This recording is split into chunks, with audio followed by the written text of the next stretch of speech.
Assalamualaikum warahmatullahi wabarakatuh. Alhamdulillah, alhamdulillahi rabbil alamin. Assalatu wassalamu ala asrafil anbiya'i wal mursalin, sayyidina wa maulana Muhammadin. Asyhadu an la ilaha illallah wa ashhadu anna Muhammadar Rasulullah. Allahumma sholli ala sayyidina Muhammad wa ala alihi sayyidina Muhammad. Alhamdulillah, bersyukur kita kehadirat Allah dengan mengucapkan alhamdulillahirabbil alamin. Tentunya dengan hidayah, izin ridhonya, sehingga kita dapat menjalankan amal perintahnya, beribadah perintahnya. Sampai saat ini kita dikaruniai nikmat sehat, nikmat berkah, hayat, hidup dalam hidayah dan karomah alam dunia dan akhirat. Insya Allah bersalam kita tak akan terlupakan. Marilah sama-sama kita sampaikan kepada junjungan kita Nabi Allah, Nabiul Akhir Zaman, Rasulullah Muhammad sallallahu alaihi wasallam, dengan melafazkan kalam asyhadu. Allahumma sholli ala sayyidina Muhammad wa ala alihi sayyidina Muhammad. Alhamdulillah, bertemu lagi dengan saya Guru Mursyid Syekh Nur Muhammad Buya Irwan Maulana Al-Khalidi, Pasaman, Sumatera Barat. Tentunya dalam rangka meningkatkan iman dan takwa kita, marilah sama-sama kita berbagi ilmu dan wawasan, insya Allah mudah-mudahan bermanfaat demi meningkatkan iman dan takwa kita kepada Allah Subhanahu wa Ta'ala. Dalam makom majelis zikir ma'rifatullah dalam tayangan YouTube Buya Pasaman Timur, insya Allah menjadi pedoman bagi umat dalam rangka mencari kebenaran dalam menjalankan ibadah kepada Allah Subhanahu wa Ta'ala. Alhamdulillah, pada waktu dan kesempatan yang sangat kita muliakan ini, marilah kita sama-sama berbagi wawasan dan ilmu pengetahuan, lebih khususnya kepada pengertian terhadap kata Rob di dalam ibadah, terutama dalam amaliyah. Sering kita dengar kata-kata Rob atau disebut dengan Robi atau penguasa. Sebetulnya siapa yang berkuasa yang disebut Rob itu? Siapa sebetulnya yang menguasai dan yang berkuasa dengan panggilan kemuliaan, yaitu Rabb, yaitu menguasai dan berkuasa.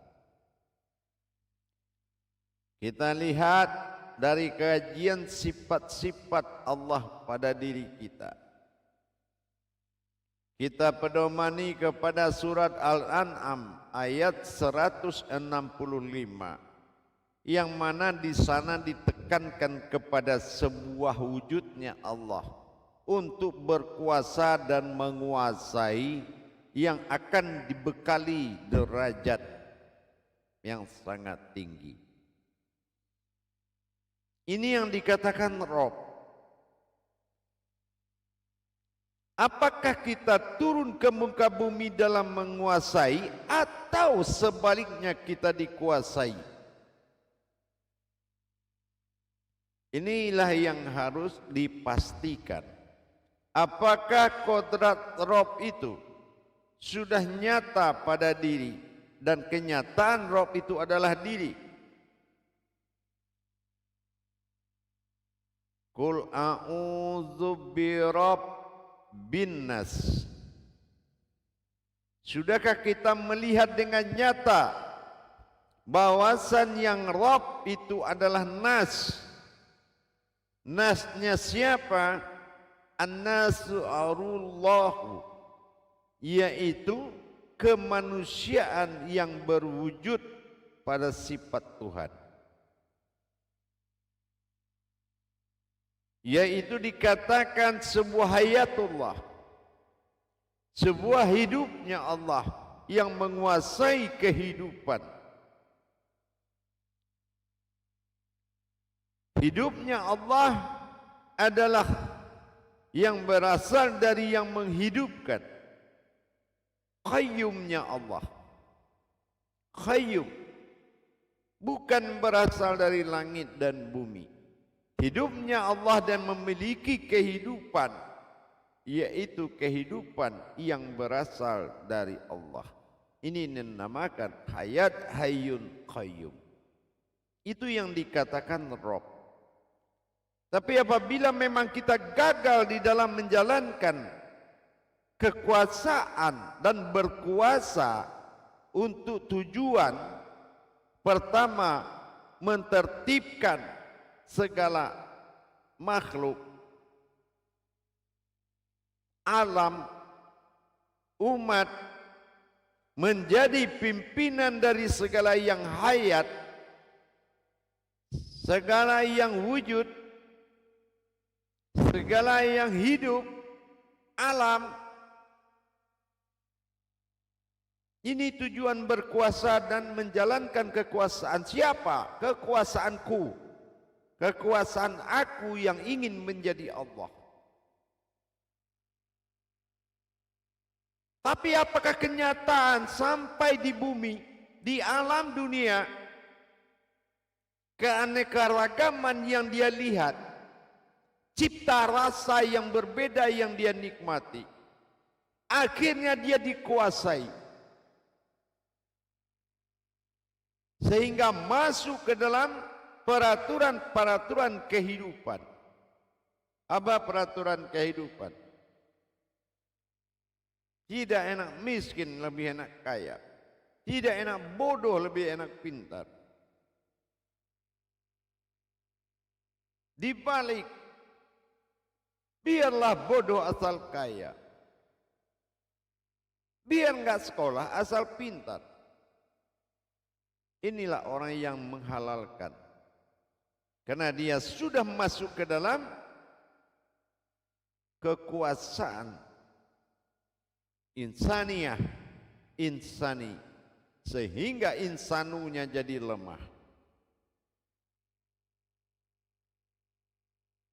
Itu yang kita hindari para hadirin dan jamaah sekalian.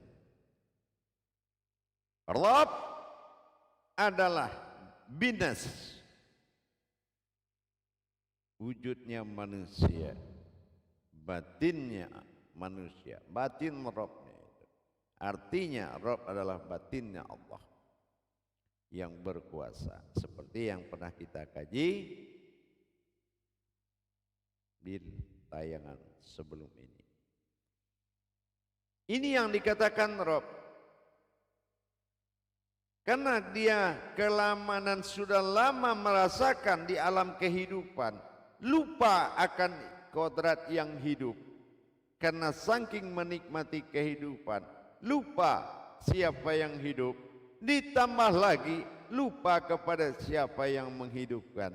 Nah, ini akan terjadi kealpaan kepada Tuhan. Ini terjadi kealpaan kepada Allah. Maka waktu dia kembali kepada Allah, ditanya, Man Rabbuka? Rabbuka, siapa Tuhanmu?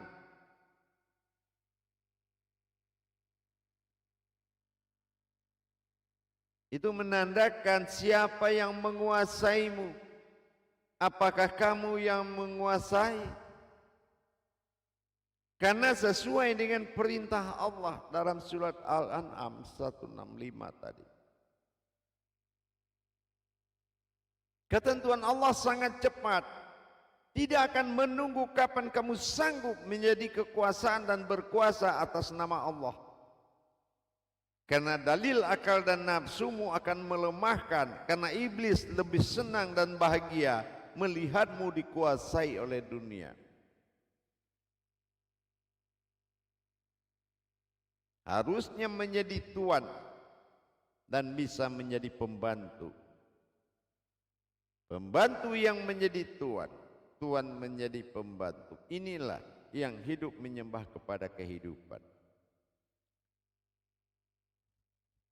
Maka kita harus mendirikan sendi-sendi ketuhanan Rabbnya sebagai hayatnya yang nyata.